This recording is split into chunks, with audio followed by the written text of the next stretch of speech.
Hi everyone, my name is Sunshine and I'm from the Philippines. I just want to share something. In 2022, I thought my option were gone.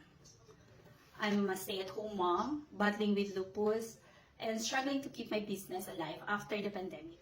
I have perfume business. I do it by myself. The fragrance oil originally from France. It's selling good actually, but not a consistent income for me. And also, going back to 9 to 5 job wasn't possible for me anymore.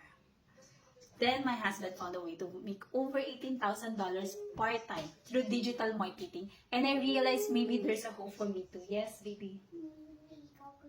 Okay, follow ako si mama. I'm sorry for that. It's not always easy, but it's simple when you have a proven system and the right guidance. If I can start building an online business from home while juggling everything and taking care of this naughty boy, so can you. Ready to take the first step? DM you ready and let's chat about how you can start your journey today.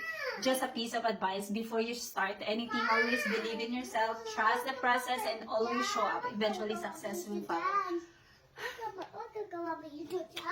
Have a great day! Say bye-bye. Say bye-bye.